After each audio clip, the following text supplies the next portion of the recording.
va a ir cambiando. Y hasta llegar al siglo XVII, donde se trata de encerrar, ¿no? de meter en el asilo, en el gran hospital, en el encierro, porque ahí también se le puede lógicamente controlar, pero hay elementos sádicos en ese proceso, ¿no?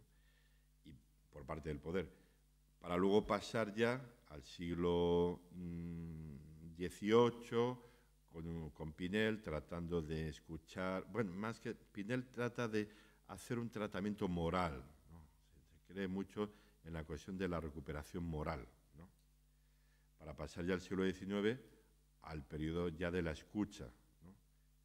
¿Qué dice? ¿Por qué? Vamos a escuchar, ¿no? Y bueno, pues en ese periodo seguimos, pero vuelvo al principio de la exposición.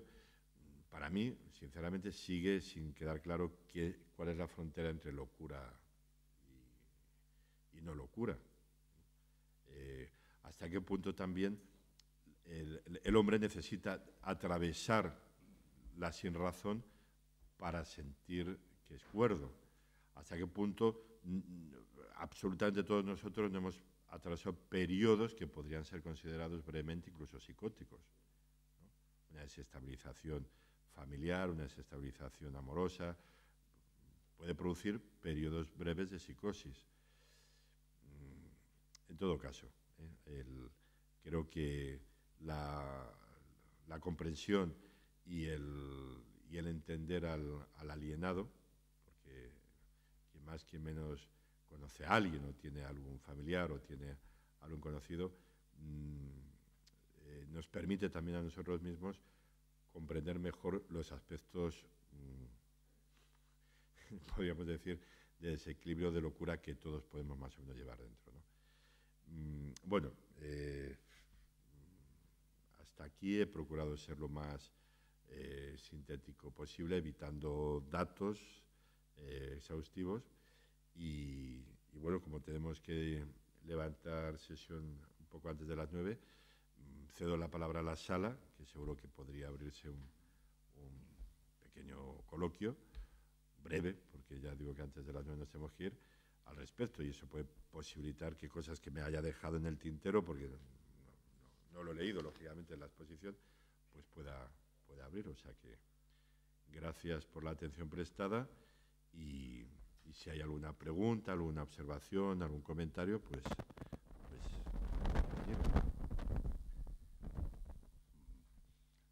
¿Alguna pregunta, comentario en la sala? Bueno, empezaré yo entonces. Venga, adelante. Cuando uno se acerca a la cuestión de la locura, debo decir primero que el campo de la salud mental tiene como centro quizá este punto de la locura, de lo que ahora conocemos como psicosis, paranoia, esquizofrenia, etcétera, etcétera. Hay diferentes diagnósticos clínicos que nombran la locura. Son diferentes formas que toma la locura, ¿no?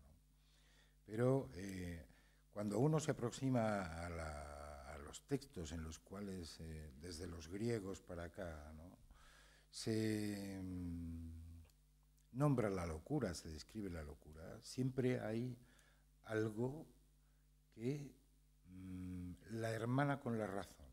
Es decir, hay como una especie de lo que Mario nombraba como la dificultad de establecer el límite entre lo que es y lo que no es. Tradicionalmente, históricamente, siempre ha sido así. Y en la actualidad sigue siendo así. A veces, cuando partimos de la idea genérica de la locura, pues tendemos a imaginar fenómenos abigarrados y fenómenos de agitación amplia, de violencia, etcétera, etcétera. Lo imprevisible. Sí, surgen de manera imprevisible cuando uno no conoce, no se espera, no sabe, y tendemos a pensar en eso. Sin embargo, en fin, cabe pensar que a lo largo de la historia también ha habido multitud de grandes personajes que pueden ser no, han sido claramente locos. Por ejemplo, pienso en Sir Isaac Newton. Newton era un psicótico y por ser psicótico pudo tal vez descubrir, plantearse las cosas de tal modo que le permitieran descubrir la ley de la gravitación universal. Es decir, que en la locura, en el germen de la locura, hay algo que la hermana con la razón. Y este es el problema, la dificultad de poder establecer verdaderamente una línea clara, precisa, a partir de la cual se diga, este sí, este no. Quiero recordar, por ejemplo, dentro también de cuestiones que se plantean en la fenomenología contemporánea, ¿no? Casos muy evidentes cuando, como el chico este brasileño, que de pronto pues, mata y descuartiza a 4 de sus familiares, o ese padre que tuvo encerradas a no sé cuántas, a su hija con la que engendró no sé cuántos hijos y estuvo 20 y tantos años pasando por una persona normal. Eso es muy habitual cuando se descubre que alguien... eso lo hemos oído todos en las noticias, que no iba a decir con lo educado que era, ¿no? Sí, es esta... Lo normal que era, ¿no? Si saludaba todos los días. Claro. Es esta dificultad de señalar un límite. No es fácil. No es fácil sin escuchar al paciente. Si se escucha al paciente, entonces uno puede orientarse en eso. No digo establecer un criterio absoluto, pero orientarse en eso. Y hay otra cuestión que ha sido clásica también desde el comienzo de los tiempos, sobre la idea de la causa. ¿Qué causa la locura? No sabemos. No tenemos idea de qué es lo que causa la locura. ¿Por qué alguien está loco y por qué un hermano mellizo no? Y vive en el mismo ambiente. Sí, son los mismos padres, es la misma familia, el mismo... Esto es una aproximación, pero es algo que permanece históricamente. Como comentaba Mario, es a partir de Pinel que esto comienza a tomarse, a partir de, claro, cuando en lugar de dedicarse a encerrar los locos, encadenarlos, darles baños de agua fría, etcétera, etcétera, hacer todo ese tipo de aberraciones, se propone el tratamiento moral, es decir, tratarles como seres humanos, lo cual incluye de alguna manera escucharlos. Entonces pueden ir estableciéndose diferencias y estableciendo criterios de esto es una cosa, esta locura es otra, esto lleva un curso distinto a esto es diferente. Podemos empezar a construir un cierto saber sobre la locura, porque hasta ese momento no había una construcción de saber sobre la locura. Esta construcción se continúa hasta comienzos, casi mediados del siglo XX, hasta 1930, que es cuando se publica la última psicopatología de Jäger, y poco después empieza la cuestión de la medicación y, digamos, aparece la idea de que es una disfunción del cerebro, de que la locura es un problema del cerebro. También cuando, como mostraba Mario, se les abría el cerebro a los locos que fallecían, se veía que su cerebro era tan igual al de los otros que era difícil establecer que ahí hubiera algo distinto. No se explica por... Al hilo de lo que está diciendo, me estoy acordando que la propia psiquiatría no ha sido ajena a las ideas delirantes. Para explicarla, sin ir más lejos, Vallejo Nájera, que seguramente sonará, el primer Vallejo Nájera, hablaba en los años 40 en España del gen rojo. Es decir, la gente de izquierdas... No, esto es verdad, está publicado. O sea, el conocido psiquiatra Vallejo Nájera consideraba que existía un gen rojo que provocaba trastornos en las ideas y llevaba a uno a derivar hacia la izquierda. Esto es así, se puede confirmar, ¿eh? Claro, la cosa, pero igual que el gen rojo, se Nájera, podía hablar de uno no. azul o uno naranja, seguramente, ¿no? Es a lo que se presta el hecho de no conocer la causa. Se han hecho hipótesis de todo tipo, desde que es una cuestión de herencia genética que no se ha podido demostrar todavía. Después de muchos años de estudios genéticos, hay aproximaciones y se habla de la causa genética de la esquizofrenia, por ejemplo. Ha habido muchos estudios que no han podido concluir seriamente que la esquizofrenia sea una enfermedad genética, pero tampoco hay ninguna disfunción claramente definida que muestre que la esquizofrenia es una enfermedad biológica, ¿no? De esto me ocuparé yo en la próxima sesión, en la próxima conferencia, un poco más detalladamente, ¿no?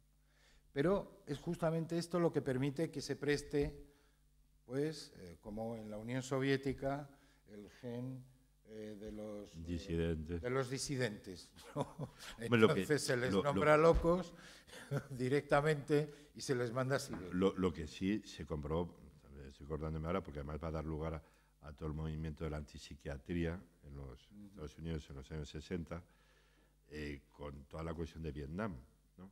Es decir, a ver, un chaval que sale de una granja de Ohio, que es muy normalito y que, en fin, tiene su novia y le pones en condiciones determinadas y se brota psicóticamente, ¿no?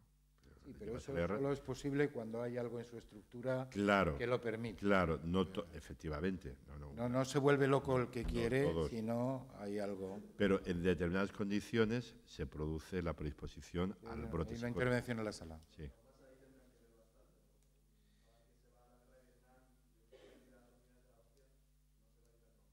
No, por supuesto. Claro.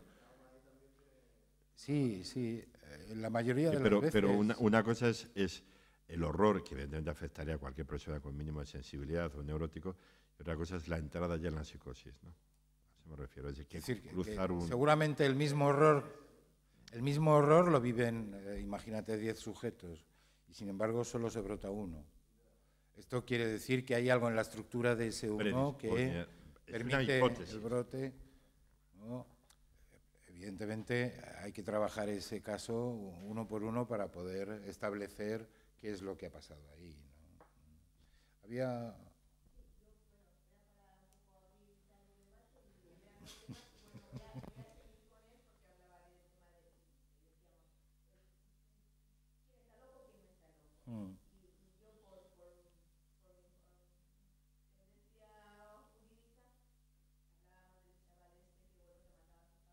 Ah, sí.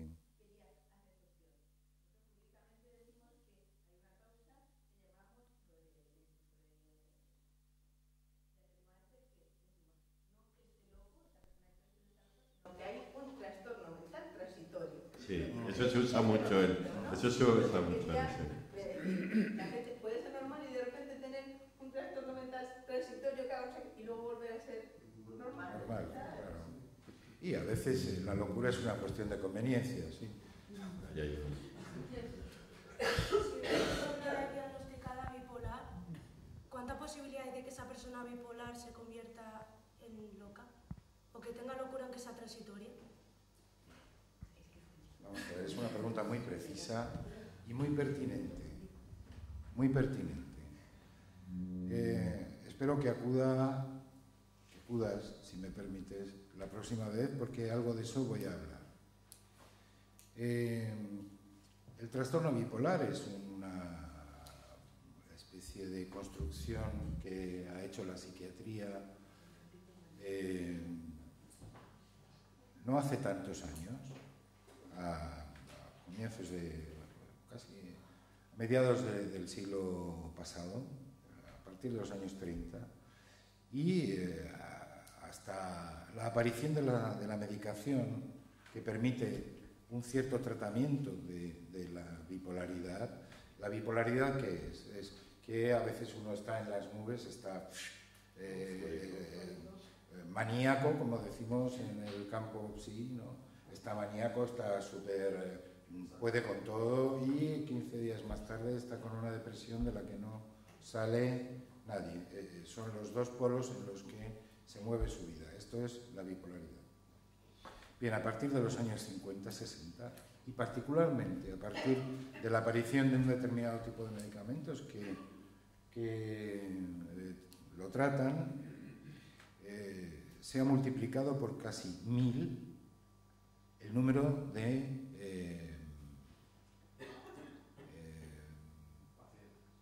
¿cómo se dice?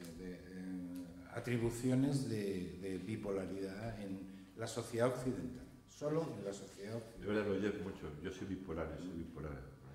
De tal manera que hay que ser muy cuidadosos. La bipolaridad es algo que tenemos todos, entendida en ese sentido.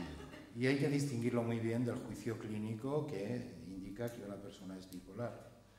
El problema está en que, como ha pasado el término a la cultura común, ahora hablamos de bipolaridad y todos somos bipolares.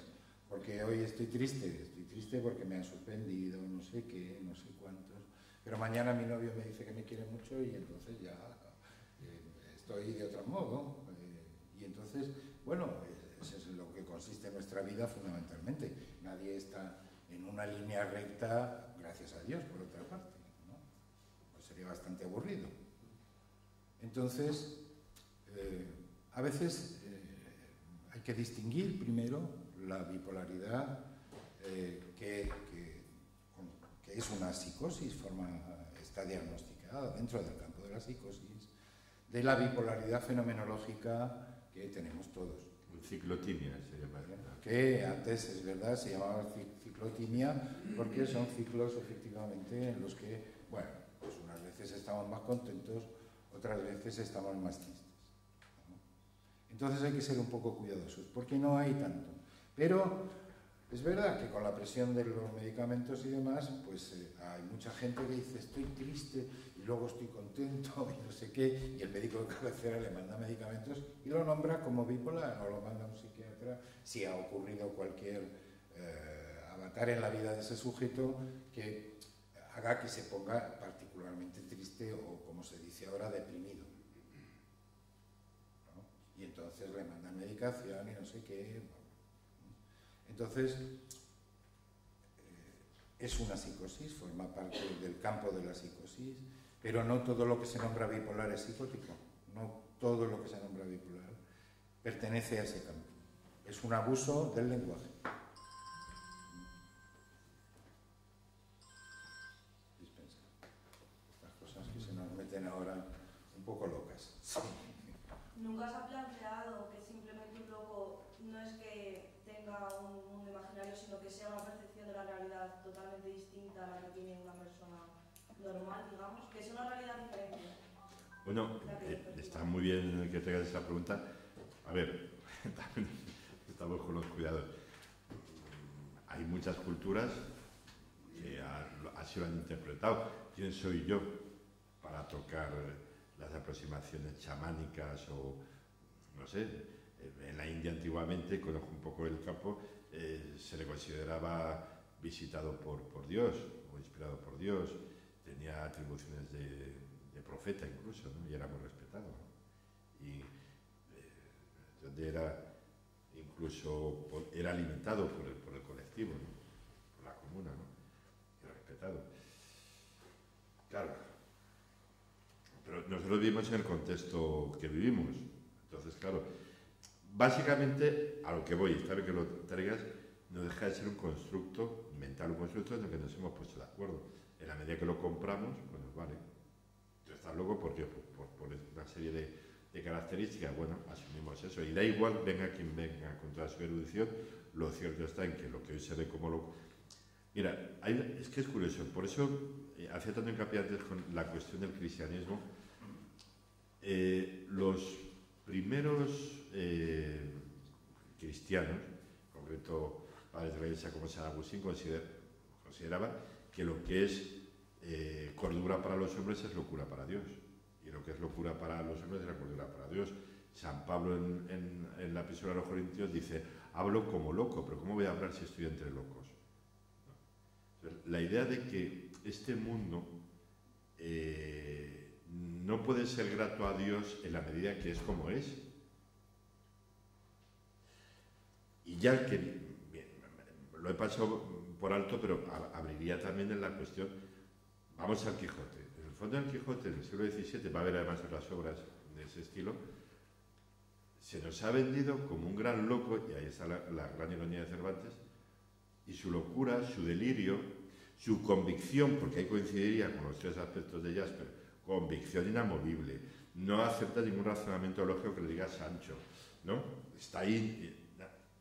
Es luchar contra la injusticia, es luchar contra la injusticia de los hombres, ¿no? Es que hay que pensarlo, ¿no? Y coincide con todos los desarrollos de delirante. Es un delirante el Quijote. Se le seca el cerebro, pero ¿cuál es su delirio? Luchar contra la injusticia. Luego de esto, con esta idea de los primeros teólogos cristianos, este mundo es una locura. Y de hecho va a haber el caso de Erasmo de Rotterdam con el elogio a la locura, donde se hace una autocrítica de que realmente la peña está muy zumbada, claro. Admitimos como cuerdo y normalizado auténticas barbaridades. Por eso, ¿dónde está la frontera? Otra cosa es el caso de ese sufrimiento atroz que hay que tratar, ¿no? Mediante la escucha, la medicación, que hay que diagnosticar una esquizofrenia, una melancolía, una manía persecutoria. Bien, ese caso hay que tratarlo.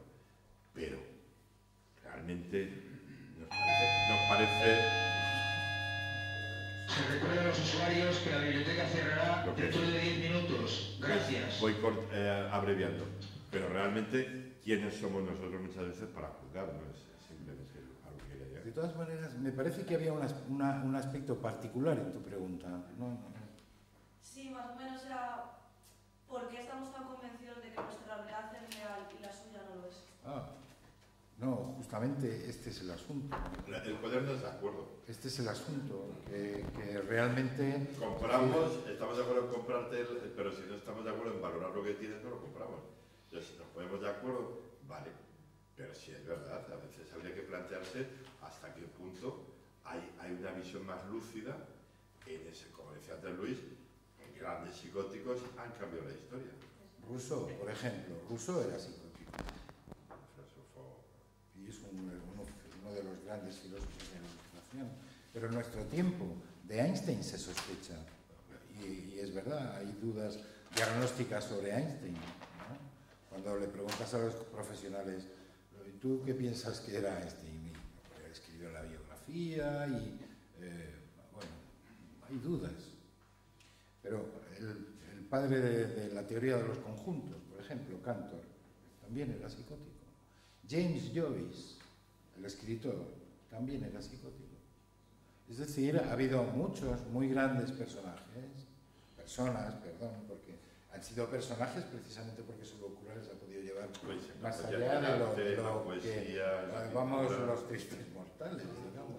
Una pregunta breve nomás. Sí. ¿Está esto en conflicto con la genialidad? Por ejemplo, un genio que se sale de la norma, siempre le llamamos loco, ¿no? Bueno, no sé, Mario, qué es lo que podría responder. La palabra es seguir el surco, ¿no? Si te sales del surco, Delirante. eres loco, pero eso es también un genio. Lo que pasa es que, efectivamente, como he visto observado, porque el neurótico, el obsesivo, donde englobaríamos la mayor parte, no se atreve, no tiene la valentía del psicótico, vamos a ser claros. Y no tiene la valentía del loco. Para cambiar la historia hay que estar loco. Para irte a América hay que estar loco. Y cruzar el océano. Para tirarte, yo qué sé, 80 horas en un laboratorio convencido que vas a encontrar una vacuna, hace falta estar un poco loco. Entonces, claro, habría que ver y cuestionar. Hay un acto de valentía en el loco, como lo tiene el Quijote. El Quijote, si no es valiente, aparte de delirante, no se va por allá de fácil corto. Entonces, a lo mejor habría que reivindicar más, debería ser claro, al loco, claro. Y si no hubiera más locura, en un sentido humano, si hubiera más, a lo mejor tendríamos un mundo menos cuerdo, que es una porquería bastante importante. Porque nos están vendiendo que es cuerdo todo un engranaje donde la gente muere, padece, es explotada y bueno, pues eso, no voy a seguir. La línea se parece al normal, ¿no? La lineal es normal. Claro. Pero eso más bien no solventa el problema de la definición de locura, lo único que hace es indicar que a veces lo que la sociedad cree como loco no es realmente un loco, pero el problema de qué es locura para distinguirlo de lo que son, por ejemplo, destructivos o autodestructivos, o Bien, sencillamente, eso es otra cuestión. o Sí. sencillamente de diferenciarlos de los que tienen una idea bizarra o incluso diferente a la que tiene el resto, sí que había una necesidad de distinguir entre cuándo es un caso y cuándo es otro. Exacto, sí, Hay es oscuras verdad. buenas y malas. Es verdad, sí. También, Es verdad. Pasa un poco como con lo de la bipolaridad, que el término locura es muy equívoco, se utiliza de muchas formas, ¿no? Y le decimos a alguien que me está molestando, anda, estás loco, ¿no? Solo porque me está molestando. Es solo un ejemplo y muy en fin, anodino, pero quiero decir que es verdad que el término locura cubre demasiadas cosas y la clínica precisamente lo que ha intentado es delimitar qué es, qué no es. Otra cosa es que lo haya conseguido en efecto, porque luego ocurre que si distinguir la locura es difícil, distinguir a un loco a veces no lo es. Alguien ve a otra persona y ve que cómo se conduce, cómo se comporta y no es tan difícil decir, bueno, esta persona le falta un tornillo, decimos, le falta un tornillo. No es difícil de Y distinguir. luego está el caso, todos conoceremos, una persona puede tener un sistema más o menos adaptado de funcionamiento laboral, familiar, etcétera, pero como le toques ese punto, solo ese punto, se ha ido. Tú no le toques ese punto, todo lo demás sí, lo que sea, pero como le toques ese punto, que puede ser olvidar la relación con lo sexual, o puede ser la... Ahí te empieza a contarte una cosa, pero este tío, ¿qué le pasa? Se le ha ido la pinza, y tiene todo muy bien sujetado, ¿no? Pero ese punto, ese talón de Aquiles, no lo toques. Puede pasar perfectamente, no es un hombre loco, salvo en un momento transitorio, sí está loco. Perdona, ya terminamos. En los 4 requisitos que has dicho para conocer que es un loco, has dicho que el cuarto era el sufrimiento. No, eso lo he añadido yo, eso es de mi cosecha. Sí, pero esta vez te agradezco. ¿Ese sufrimiento no puede ser también igualmente una imaginación del loco y que no sea realidad? La causa es, evidentemente, puede ser errónea, pero el sufrimiento es muy real. Cuando tú sufres, sufres. Tú puedes sufrir a lo mejor porque no has dejado bien los zapatos o porque ese día no has saludado a tu abuela. El sufrimiento es real. O sea, la causa puede ser relativizable. Podemos tratar de ver que no es para tanto que se dice, pero cuando sufres, sufres. Y cada uno tiene sus causas de sufrimiento. A lo mejor para ti es de un tipo, pero sí creo que el alienado, para entendernos, el loco, tiene un plus, podemos decirlo así, de sufrimiento, que es lo que le diferencia, para entendernos, de la desdicha común del que no entra ahí. Un sufrimiento excesivo. Todos sufrimos, pero loco más. Y por eso me llama la atención que en esas clasificaciones muchas veces se ha olvidado ese factor, que es lo que toca la realidad psíquica, es que hay un sufrimiento detrás. Perdona, ¿qué es lo que le diferenciaría, por ejemplo, con el místico, que puede tener toda una manifestación fenomenológica muy parecida al psicótico? Muchos místicos han tenido comportamientos, como comentábamos antes, con San Juan de Dios, que podían pasar totalmente por locos. Porque a él se le consideramos místico y al otro no. Y el místico a veces puede tener también visiones, y que es una característica de la esquizofrenia, y oír voces. Tiene todo el cuadro. Pero a él se le hacemos místico y al otro loco. ¿Por qué?